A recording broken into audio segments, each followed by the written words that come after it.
నమస్కారం. DR focus news కి స్వాగతం. నేను మీ స్వర్ణ. కొత్త రేషన్ కార్డులపై కీలక అప్డేట్.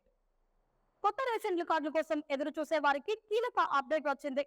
ఇప్పటికే చాలా మంది కొత్త రేషన్ కార్డుల కోసం అప్లై చేసుకున్నారు. కాంగ్రెస్ ప్రభుత్వం ప్రజల నుంచి కొత్త రేషన్ కార్డులను దరఖాస్తులను స్వీకరించింది. అయితే వీటి జారీ మాత్రం ఇంకా జరగలేదు.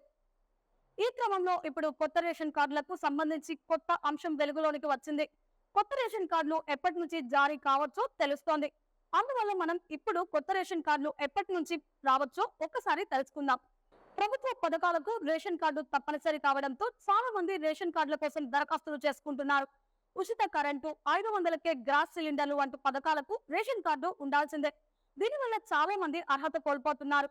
3 సంవత్సరాల వినియోగాన్ని పరిగణలోకి తీసుకొని దాని యూసేజ్ ఆధారంగా సంవత్సరానికి సిలిండర్లను కేటాయిస్తారు. అంతేకాకుండా కొత్తగా అమలులోకి రానున్న ఇతర పథకాలకు కూడా రేషన్ కార్డు ఉండాల్సిందే. ఇందులో మా ఇళ్లకు కూడా రేషన్ కార్డు అవసరం అవుతుంది. ఇలా చాలా వాటికి రేషన్ కార్డులు అవసరం. అందుకే చాలా మంది రేషన్ కార్డుల కోసం అప్లై చేసుకున్నారు.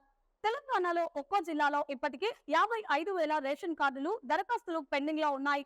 అంటే రేషన్ కార్డులు లేని వారు ఎంతమంది ఉన్నారో అర్థం చేసుకోవచ్చు. దాదాపు 9 లక్షల దరఖాస్తులు చేసుకున్నారు. రేషన్ కార్డు జారీకి అధికారులు ఏర్పాటు చేసుకున్నారు. ప్రస్తుతం లోక్సభ ఎన్నికలకు సంబంధించి కోర్టు కొనసాగుతున్న నేపథ్యంలో ఎన్నికల తర్వాతే కొత్త రేషన్ కార్డులను జారీ ఉండే అవకాశం ఉన్నట్లుగా తెలుస్తోంది. అంటే మే నెల మధ్యలో ఎన్నికలు ముగిస్తే తర్వాత రేషన్ కార్డుల జారీ ప్రారంభం కావచ్చు. అందువల్ల ప్రజలు ఇంకొక నెల రోజులకు పైగా కొత్త రేషన్ కార్డులు జారీ కోసం వేచి చూడాల్సిందే అని చెప్తున్నారు. ఈ వీడియో మీకు నచ్చినట్లయితే లైక్ చేయండి. మరిన్ని లేటెస్ట్ న్యూస్ కోసం మా ఛానల్ ని సబ్స్క్రైబ్ చేసుకోండి. ఈ వీడియోపై మీ అభిప్రాయాన్ని కామెంట్ రూపంలో తెలియజేయండి.